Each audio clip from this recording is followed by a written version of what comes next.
Students, आज की हमारी वीडियो होने वाली है सार्क टॉपिक पे। ये GS2 में आता है, इंडिया एंड इट्स नेबरहुड के वाले टॉपिक के अंडर ये आता है, ये वाला टॉपिक।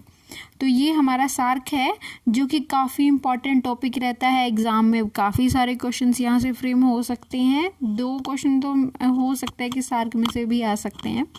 तो ये वाले क्वेश्चन जो है उसको अच्छे से प्रिपेयर करने के लिए हमें इसको अच्छे से समझना होगा। तो इसके कई सारे एस्पेक्ट जो हैं वो आज मैं लेकर आई हूँ आपके लिए। तो ये जो है, जब 1985 में जब कोल्ड वॉर अपनी हाइट पे था, उस टाइम पे साउथ एशियन जो नेशंस हैं उनके लीडर्स जैसे बांग्लादेश, भूटान, इंडिया, मालदीव्स, नेपाल, पाकिस्तान, श्रीलंका ने वगैरह ने मिलके एक फोरम बनाया जिसको कहा गया सार्क। तो ये जो है इस्टेब्लिश किया गया था। क्योंकि जिस वजह से युद्ध हो रहा है या फिर युद्ध हो सकता है, यानी कि लैक ऑफ ट्रस्ट, तो हमें जो है म्यूचुअल ट्रस्ट बनाना है एक दूसरे नेशंस के बीच में। अंडरस्टैंडिंग होनी चाहिए, appreciation of one others problem, यानी कि एक दूसरे की प्रॉब्लम्स को समझना चाहिए, जिससे हमें जो टेंशन रहता है जैसे भारत और पाकिस्तान के बीच में, उसको कम किया जा सके। फॉर एग्जांपल, तो सार्क जो है उसकी पहली मीटिंग हुई थी ढाका में 1985 में। तो उसके बाद 18 समिट्स हो चुकी हैं आज तक इसमें। फिर अफगानिस्तान जो है उसको एडमिट किया गया है एज अ मेंबर 2007 में। इसके बाद जो है अभी जो प्रोसेस चल रहा है, यानी कि सार्क जो है वो ज़्यादा तो नहीं हो रही उसमें मीटिंग्स। अभी देखो 1985 के बाद सिर्फ 18 मीटिंग्स ही हुई हैं या फिर 18 समिट्स हुई हैं। ये जो है इसका एम है वेलफेयर ऑफ द पीपल, यानी कि लोगों का वेलफेयर, जो हमारे नेशंस में लोग हैं। एक्सेलरेटिंग इकोनॉमिक ग्रोथ को अच्छा किया जाना चाहिए। सोशल प्रोग्रेस होनी है, cultural development and strengthening collective self reliance. हमें खुद पे जो रिलायंस है उसको अच्छे से स्ट्रेंथन, यानी कि उसको शक्ति देनी है, यानी कि खुद पे हमें रिलाय करना है। आगे आता है strengthening cooperation with other developing countries, और दूसरे देशों के साथ हमें अपना कॉरपोरेशन रखना है। एंड कॉरपोरेटिंग विद इंटरनेशनल और रीजनल ऑर्गेनाइजेशन, जो हमारी और भी बहुत सारी ऑर्गेनाइजेशन है जैसे बिम्स्टेक हो गया, एशियान हो गया, इनके साथ भी हमें कॉपरेशन करना चाहिए। और जो है उनका एम वगैरह और जो पर्पज़ है वो सिमिलर सा है, तो उनके साथ हम जो है कोलैबोरेशन कर सकते हैं। सार्क जो है समिट होती हैं, इसके यूजुअली ये बाइनली होती हैं, यानी कि 2 साल में एक बार होती हैं। और ये जो है मेंबर स्टेट इसको होस्ट करते हैं अल्फ़ाबेटिकल ऑर्डर में, यानी कि ABC करके। सार्क का जो हेडक्वार्टर है वो कहाँ है? That is Kathmandu. इसमें 10 ऑब्जर्वर स्टेट्स हैं, वो आप देख सकते हैं। आप वीडियो को पॉज करके इससे नोट्स भी बना सकते हैं। ये मैंने इनसाइट्स ऑफ इंडिया से लिया है, तो मैंने सोचा इसको अच्छे से समझाया जा सकता है और इसको रिवाइज कराया जा सकता है बहुत अच्छे से। तो ये जो है अभी तक जो सार्क है वो उसमें कई सारे साउथ एशियन नेशंस के बीच में कॉरपोरेशन है, लेकिन अभी तक ये जो है सार्क वो काफ़ी साइड लाइन रहा है। और इसमें जो है 18 समिट 2014 में हुई थी काठमांडू में। अब जो है नेक्स्ट है, India cancelled attendance at the last planned SAARC summit in Islamabad in 2016। जो 2016 में समिट हुई उसमें भारत ने हिस्सा नहीं लिया। क्योंकि वहाँ पे भारत का जो है पाकिस्तान के साथ स्ट्रगल चल रहा था। उरी में जो अटैक्स हुए थे उसके रिगार्डिंग भारत ने उसमें हिस्सा नहीं लिया था। तो साउथ एशियन नेशंस में जो भी मेंबर्स हैं वो यहाँ आप देख सकते हैं। अफगानिस्तान आप इसको याद करने का एक तरीका भी हो सकता है। आप इसको इस तरीके से याद करें, A से अफगानिस्तान, B से बांग्लादेश भी है और भूटान भी है, यानी कि A1, B2, I1, I से तो हमें पता है इंडिया ही है, फिर नेपाल, फिर बांग्लादेश, पाकिस्तान और श्रीलंका। आप इसके इनिशियल से भी इसको याद कर सकते हैं। तो ये जो है शेयर कितना करता है, ये 21% तो वर्ल्ड की पॉपुलेशन रहती है, यानी कि 21% पॉपुलेशन यहाँ रहती है पूरी दुनिया की। 3% जो है दुनिया का एरिया यहाँ पर मौजूद है। 3.8% हमारी ग्लोबल इकोनॉमी है। और इसके रिगार्डिंग और भी कुछ इसके फैक्ट हैं। अब इसकी कुछ स्पेशलाइज्ड बॉडी भी हैं इसके अंडर ही, सार्क के अंडर। इसमें से सबसे पहले है साउथ एशिया यूनिवर्सिटी, जो कि इंडिया में है, दिल्ली में है। फिर है सार्क का जो है South Asian regional standard organisation, जो कि ढाका में मौजूद है। इनके हेडक्वार्टर्स हैं बेसिकली यहाँ, और यहाँ पे इनकी स्टडीज़ वगैरह चलती हैं। जैसे ये यूनिवर्सिटी हैं, यहाँ पे साउथ एशियन नेशंस के जो बड़े रिसर्चर वगैरह, स्टूडेंट वगैरह आकर यहाँ पे रिसर्च करते हैं। उसी तरीके से सार्क डेवलपमेंट फंड है जिसका हेडक्वार्टर भूटान में है। फिर है सार्क एट्रीब्यूशन काउंसिल, जो कि पाकिस्तान में है। तो ये जो है इसकी एक पिक्चर है जो 2014 में हुई थी समिट, उसमें आप देख सकते हैं।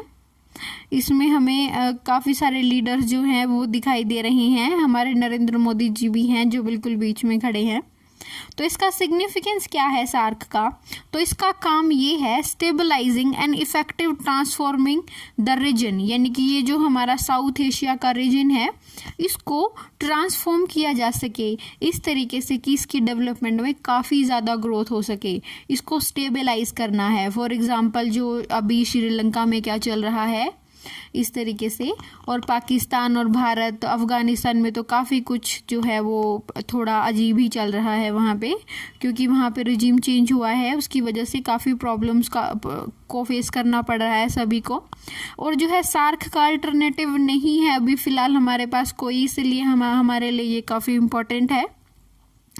इसके बाद जो है सार्क ने डेवलप किया है एक डेंस नेटवर्क, जिसमें इंस्टीट्यूशन है, लिंकेजेस हैं हमारे आसपास इसके साथ, सभी इंस्टीट्यूशंस के साथ, और मैकेनिज्म बनाए हैं अलग अलग। तो सार्क का जो चार्टर भी आया था जो 1985 में आया था, इसके अंदर education, agriculture, health, climate etcetera को लेकर काफ़ी ज़्यादा अच्छी जो फील्ड्स हैं उनके बारे में, प्रोग्रेस करने के बारे में इसमें काफ़ी कुछ था। तो 2010 जो है उसमें एशियन यूनिवर्सिटी को इस्टेब्लिश किया गया, जो कि दिल्ली में है, हमारे देश में ये स्थापित है। फिर सार्क जो है उसका डेवलपमेंट जो है सिविल सोसाइटी की डेवलपमेंट और ट्रैक टू इनिशिएटिव को भी आगे बढ़ाया गया। ये हमने यूएस के साथ भी किया है, और जो है सिविल सोसाइटी की भी जो है काफ़ी अच्छी डेवलपमेंट में इसका कंट्रीब्यूशन रहा है। इसके बाद सार्क का जो चार्टर है उसमें क्या प्रोहिबिट किया गया था, इश्यूज जो थे, जैसे यूनिक इनफॉर्मल विंडो बनाई जाएगी, the leader to meet without aids and chart future course of action, जो लीडर्स हैं वो मिल सकेंगे जो है बिना किसी एड और chart future course of action के। The coming together of leader even at the height of tension in a region, यानी कि इस टाइम पे जो सार्क है, जो हमारे यहाँ पे क्या क्या प्रॉब्लम चल रही हैं। सबसे पहला तो रशिया यूक्रेन वॉर चल रहा है इस टाइम पे। दूसरा जो है इकोनॉमिक स्लो डाउन हो रहा है, वो हो रहा है सप्लाई चेन की में होने वाली प्रॉब्लम्स की वजह से। फिर थर्ड है हमारे पास कोविड-19। तो ये तीन चीज़ें ऐसी हैं जो आप ध्यान में रख सकते हैं कि किसी भी क्वेश्चन में आप ये डाल सकते हैं। इसके बाद आता है कि सार्क को जो हम ओवरलुक नहीं कर सकते, क्योंकि यहाँ पे बहुत सारी चीज़ें एक साथ काम कर रही हैं, क्योंकि इसी के अंडर बहुत सारे देश जो हैं वो एक साथ मिलकर हमारे इस इंस्टीट्यूशन में काफ़ी मदद हो सकती है इन तीनों केसेस के अंदर। तो इसके अंदर टॉप ट्रूप कंट्रीब्यूटिंग कंट्रीज़ हैं ये सार्क मेंबर ही सारे। जो पीस कीपिंग होता है यूएन मिशंस में, पीस कीपिंग मिशंस होते हैं यूएन के अंदर, उसमें बहुत सारे ट्रूप्स को जो है ये सारे मेंबर्स देते हैं। इंडिया में भी बहुत सारे मेंबर्स वहाँ पे जाते हैं। तो ये इसके अंदर तो एक पीस कीपिंग में प्राइज़ भी मिला है अभी सार्क नेशंस में से ही किसी को, आप वो मुझे बता सकते हैं। इसके बाद Indian prime minister Narendra Modi ने कोविड-19 क्राइसिस के अंदर सार्क का जो रेलेवेंस है उसको जो है यूटिलाइज करने के लिए काफ़ी लीडर से अपील भी की थी। इस तरीके से ये हमारा सार्क है। इसके बाद ये तो हमने देख लिया इसकी इम्पोर्टेंस वगैरह। अब ये हम देख रहे हैं इसके फेलियर वगैरह। अब numerous agreement have been signed and institutional mechanism, बहुत सारे ऐसे मैकेनिज्म हुए हैं, जैसे फ्री ट्रेड एग्रीमेंट हुआ है सार्क का 2004 में, लेकिन ये जो है ज़्यादा अच्छे से नहीं चल पाया। कस्टम ड्यूटीज़ को हमें लो करना था, ज़ीरो कर देना था 2016 तक, लेकिन पाकिस्तान ने इसमें डंगा डाल दिया, जिसकी वजह से ये अच्छे से जो है इम्प्लीमेंट नहीं हो पाया।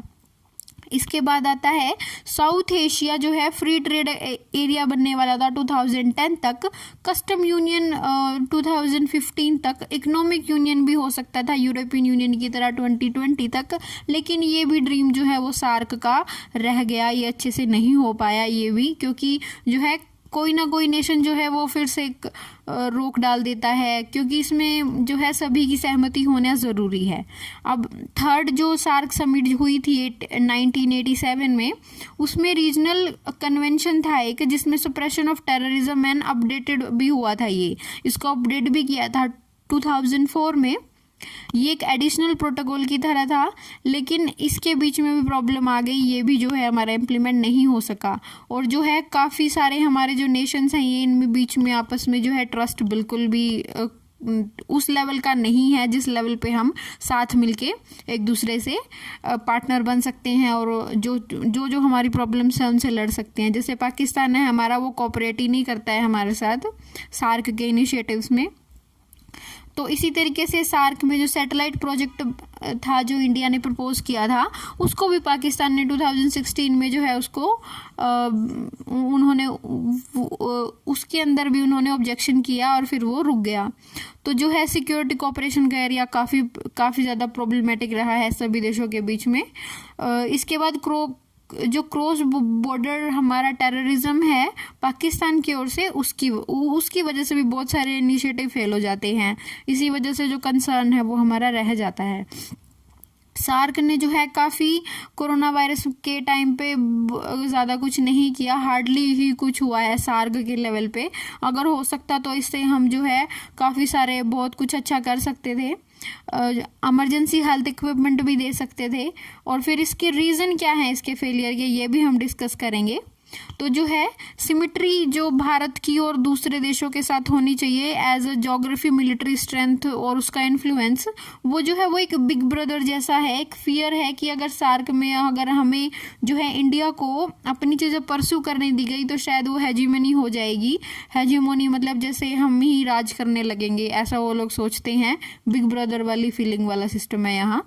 तो इस तरीके से वो लोग उसको डिनाई कर देते बहुत सारे इनिशिएटिव को। तो इसके अंदर जो है अरेंजमेंट भी नहीं है कि डिस्प्यूट को जो है एक मीडिएटर की तरह उसको कन्फ्लिक्ट्स को जो है ठीक किया जा सके।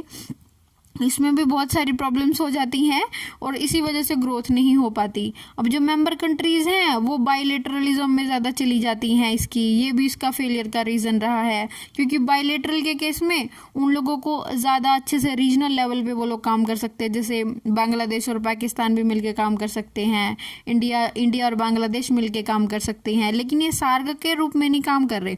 अगर ये सार्क के रूप में काम करेंगे तो और अच्छा कर सकते हैं।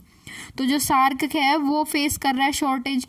क्या शॉर्टेज है? रिसोर्सेज की बहुत ज़्यादा शॉर्टेज है। कंट्रीज जो हैं वो रिलेक्टेंट हैं टू इंक्रीज देयर कॉन्ट्रीब्यूशंस, वो अपना जो कॉन्ट्रीब्यूशन है वो इंक्रीज नहीं करना चाह रही इस टाइम पे। तो और इस टाइम पे तो काफ़ी इकोनॉमिक स्लो डाउन भी शुरू हो चुका है। तो इसके अंदर terrorism emanating from Pakistan is the biggest stumbling block. सबसे ज़्यादा प्रॉब्लमेटिक चीज़ है पाकिस्तान से होने वाला टेररिज्म। अब जो है हेड्स जो है ये सभी देशों के 18 बार ही मिले हैं बस अभी तक 34 ईयर्स के अंदर। अगर it is 5 years since the last summit of the Kathmandu में हुई थी, उसके बाद कोई समिट ही नहीं हुई है। तो इसके अंदर जो है importance being given to BIMSTEC, और इसका एक रीज़न ये भी रहा है कि बिम्स्टेक को ज़्यादा इंपॉर्टेंस दे दी गई है ओवर द सार्क। तो जो है अब जो चाइना है उसकी भी एंट्री हो चुकी है। अब चाइना कैसे एंट्री कर रहा है? वो अकेला ही सभी कई सारे देश हैं उनको अप्रोच कर रहा है और बोल रहा है कि मैं तुम्हें लोन दूंगा और तुम ये काम करो ताकि ज़्यादा अच्छे से हमारा जो है वो कोऑपरेशन बन सके। तो इस तरीके से वो सभी को डेट ट्रैप में फंसा रहा है, जैसे हम्बनटोटा पोर्ट है इस तरीके से। अब इसका वे फॉरवर्ड भी हम डिस्कस कर सकते हैं। The organisation must be reformed and member countries must reach a consensus regarding the change required, यानी कि हमें इसमें रिफॉर्म करना है थोड़ा सा, और जो चेंजेस हैं जो भी चेंज होने हैं उसके लिए कंट्रीज़ के अंदर कंसेंसस होना बहुत ज़रूरी है। और जो सार्क है वो डिसफंक्शनल और इररिलेवेंट हो जाएगा अगर हम जो है इसमें ये चैलेंजेस को फेस नहीं कर पाए। तो जो सार्क है वो एशियन -X फॉर्मूला भी अप्लाई कर सकता है, यानी कि अगर किसी किसी भी मेंबर को कोई प्रॉब्लम है किसी भी इनिशिएटिव से, तो वो माइनस हो जाए उसमें से और फिर बाद में उसको ज्वाइन कर सकता है अगर वो चाहे तो। फिर चाइनीज़ इन्वेस्टमेंट एंड लोन्स वाला सिस्टम है, जो भी मैंने आपको बताया, BRI वाला पर्ल्स बनाना की कोशिश कर रहा है जो चाइना पूरी दुनिया के अंदर। तो ये वो है, सस्टेनेबल डेवलपमेंट के भी काफ़ी सारे रीजंस रहे हैं। इसको भी अगर हम जो है चाइना की बजाय अगर सार्क उनको अप्रोच करे और अच्छे तरीके से उनको लोन वगैरह दे और उनकी चीज़ें एक्वायर करने की ज़्यादा कोशिश ना करे, इस तरीके से तो वो चीज़ें ठीक हो सकती हैं। अब जो है सार्क को ज़रूरत है कि डिप्लोमेसी और कोऑर्डिनेशन की जो सभी मेंबर स्टेट्स के अंदर होना चाहिए, तो ये हमारा सबसे बड़ा पॉइंट रहता है। फिर मिनिस्टर जो हैं हमारे PM है नरेंद्र मोदी जी हैं, उन्होंने बात भी की है कि free entry to health worker, यानी कि सार्क नेशंस में से जो फ्री में हेल्थ वर्कर्स आएंगे भारत में उनके लिए भी एक एयर एम्बुलेंस सर्विस की भी शुरुआत की कोशिश की गई है, जो है ज़रूरत पड़ने पर काम आ सकती है। तो इस तरीके से ये वाली चीज़ों को जो है मटेरियलाइज करने की काफ़ी ज़रूरत है। इसके बाद है conclusion. If the geopolitical dynamics following World War II could allow the die-hard enemies France and Germany to interface effectively enough to create the European Union, जो वर्ल्ड वॉर 2 के बाद यूरोपियन यूनियन बन सकता है, तो क्या हम भारत और पाकिस्तान मिलकर काम नहीं कर सकते? कर सकते हैं। SAARC has the capacity to bring nations together, तो जो सार्क है उसके अंदर इतनी कैपेसिटी तो है कि वो देशों को पास ला सकती है। जैसे नेल्सन मंडेला ने कहा था, अगर आप अपने दुश्मनों के साथ शांति करना चाहते हैं तो आपको उनके साथ काम करना होगा, तभी आप उनके पार्टनर बन सकेंगे। तो that's all for the video. आप चाहें तो इस वीडियो के लिए जो है अपने नोट्स भी तैयार कर सकते हैं। तो थैंक यू।